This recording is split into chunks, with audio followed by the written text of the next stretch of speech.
Just wanted to open with a nice shot of that amazing view. I'm obviously out and about at the moment, out visiting family, getting a chance to go, well, home. It's fair to say home when it's where you grew up. Uh, but we did need to address the fact that Tim Keller has passed away. Uh, what do we think about that? How do we respond, both in general, anybody, but also Wikipedia? Obviously, Tim Keller has been one of the biggest people that Enemies Within the Church, Wikipedia, has critiqued. Um, and there's been a lot of responses that range from metaphorically dancing on his grave to, I'm not talking about people that were supporters of his, but metaphorically dancing on his grave to, thou shalt not speak ill of the dead, therefore we need to say good things about him.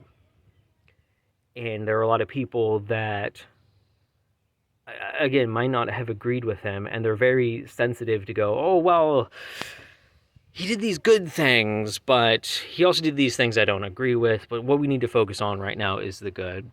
Or again, people that are just, he was the worst person ever, and we should be celebrating, openly celebrating the fact that he's died. What I wanted to do here quickly was just talk about how we respond to death in general, but also how do we respond to someone that we don't agree with, specifically someone who is an open and utter danger. At least their teachings are. And how do you separate the man from his teachings, and how do you separate the man from his legacy? How do you address those things? Because those are what I see people addressing right now, unsure of how to address. And I'm sorry I keep not looking at the camera. I'm not used to, nor do I like using my phone. But the biggest thing we need to remember is what we're going to be dealing with from now until Keller is completely forgotten is his legacy. We're going to be dealing with his teachings. We're going to be dealing with the impact that he has had on the church, and we need to measure that. And though you can say, hey, this person was saved under his teaching, Tim Keller's book, it saved me, or whatever it is, in the end, it's not Tim Keller that helped your friend. It's not Tim Keller that saved you. It's Christ who did that work. It's Christ that did everything. And yeah, it was through the influence of Tim Keller, but it wasn't because of Tim Keller's teaching. It was because of Christ's teachings. You don't praise the man for the work that God did when the man himself has proven to be stepping outside of Christ's truth.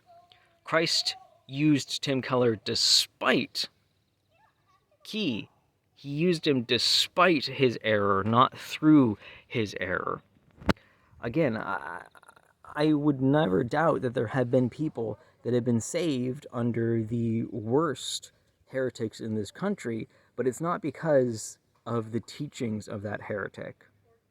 It's because of the influence of Christ that these people were trying to look Christian, therefore they said enough of the right things that you could, in the end, you're misinterpreting them. Tim Keller preached a different gospel. But because of a certain confirmation bias, we interpreted it orthodox. A lot of people did.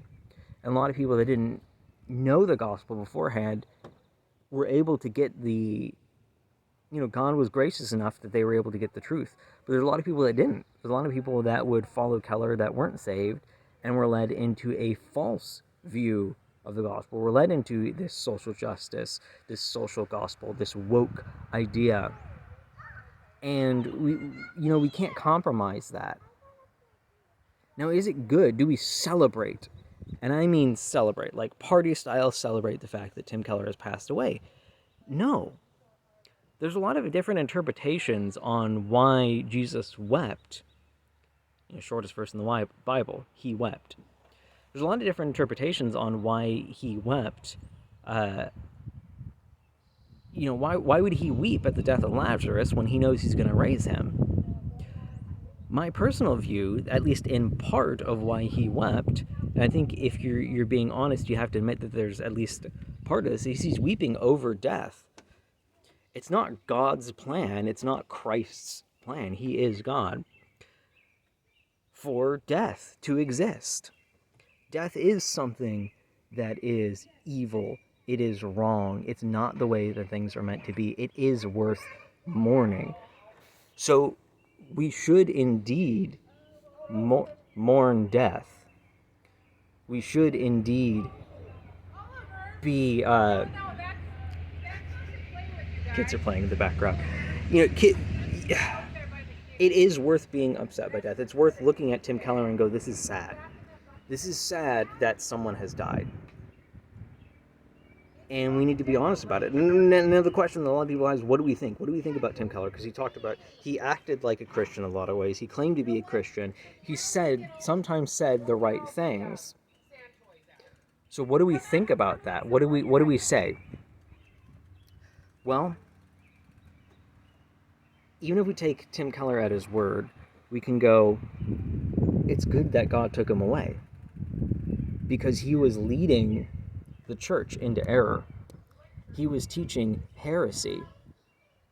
He was pushing things to the left. He was pushing things in a woke direction, and it's only going to snowball and get worse and worse and worse. And we're going to have to contend with that legacy. I think we also have to acknowledge the legacy, but we can rest comforted in the fact that if Tim Keller was saved, God showed mercy to him, just like he showed mercy to Ananias and Sapphira. They lied to the Holy Spirit. They profaned the church, and God disciplined them, and he disciplined them in a way that sent a message to the church of what the standard was inside of the church. But he also had a mercy on them in taking them away from their error. If Tim Keller was saved, God had mercy on him by calling him home.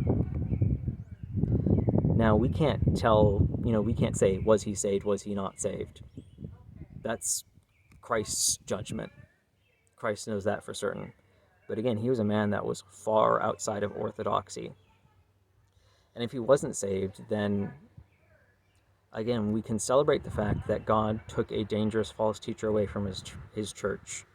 On the same time, in both aspects, we should mourn the fact that if Tim Keller was saved, he never repented of his errors. He never repented of things. And that's sad. And if he wasn't saved, then he's going to spend all eternity in hell. And that's not worth celebrating. That's worth mourning. So there's parts to celebrate. There's parts to mourn. And I think that's the tension that people are having, because a lot of people see the errors and they go, okay, well, do we celebrate that? And they see death and they go, well, we shouldn't celebrate that. There's also the idea of, thou shalt not speak ill of the dead. But acknowledging the reality of someone is not speaking ill of them. That's what we got to do, is we got to acknowledge the reality of who Tim Keller was, and the Tim Keller, the legacy that we're going to be dealing with. But there's that tension there. There is something to celebrate. There is something to mourn. We need to have both. We need to acknowledge the reality of things, acknowledge the reality of the possibilities of Tim Keller's final destination. But on our end, we have to contend with his legacy. And his legacy is one that's going to be severely damaging the church, and we can't back down from that. We need to be clear. We need to be clear, especially when people come against us, because people are going to, if you say anything about Tim Keller in the next months, maybe even years, they're going to get on you for, you're speaking ill of the dead. Where is that commanded? Again, we got to address reality for what it is. We got to address truth for what it is. The truth of the matter is he was a false teacher. And so we need to address that. We're going to be addressing this legacy because a lot of people, it's the last trick of a false teacher is to die. And then through that convince everyone out of the respect the dead philosophy that he was orthodox. But that's not Tim Keller doing that. That's everyone else around him. That's the woke people doing it. That's unfortunately non-woke people that are doing it as well. So we need to be, in the coming days, we need to be clear. Tim Keller was a false teacher. We can't back down from that.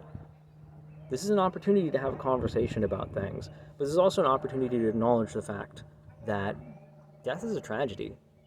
Death isn't something we should celebrate, though we can celebrate the fact that Christ has preserved his church and continues to preserve his church.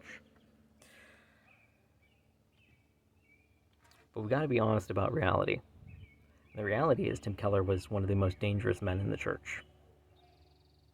That was massively shifting the church to the left, massively shifting the church to woke ideologies. And don't let that get reinvented. Don't let that get shifted. And when they come against you and they say, "Oh, you're being mean," say no. If Tim Keller is saved and he's in heaven right now, he's on my side. He's on my side, wanting me to dismantle his legacy, because he knows his legacy is false. And if Tim Keller isn't in heaven, he's still in the same place. Ideologically, I'm saying. He's still in the same place that he'd be on my side. He'd be wanting me to warn against his errors that put him in hell. So it's not wrong to speak to what the man would want now that he knows the truth. Whatever final destination he's in, he knows the truth. This isn't speaking ill of him. This is speaking good of the truth. Remember that. When they say, "You're being mean," go, "No, these are the facts. These are the reality." And again, I'm on Tim Keller's side, because Tim Keller's on the side of truth now. He's no longer on the side of his errors. And it's not throwing the baby out with the bathwater to say, this man was so dangerous, don't pick up his books, because you're going to get led into error. Don't follow his organizations that are left behind. Don't follow his legacy. It's damnable. Damnable heresies. I hope these are some thoughts that are useful. I know there's a lot of people that are going to be struggling through things, even after talking about this. And this is more just rambling thoughts, although there's a coherent point there. There's a coherent purpose. But I hope this ignites you to think a little bit through this and be rock solid on things, not to compromise one way or the other, not to dance on his grave, but to acknowledge the fact that there is a tragedy here, and not to compromise being like, well, was he that bad? You know, are there good things we can celebrate? No. Again, if the only things that Tim Keller is celebrating right now is Christ. He's not celebrating his successes or failures. And if anything, he'd want you to stand against his errors. So respect him. Respect the Tim Keller that knows the truth. Stand against his errors. God bless you all, and remember, don't go woke. And go outside and enjoy the beauty. My goodness. This place is beautiful. I miss my home. Oh. Anyway, until next time.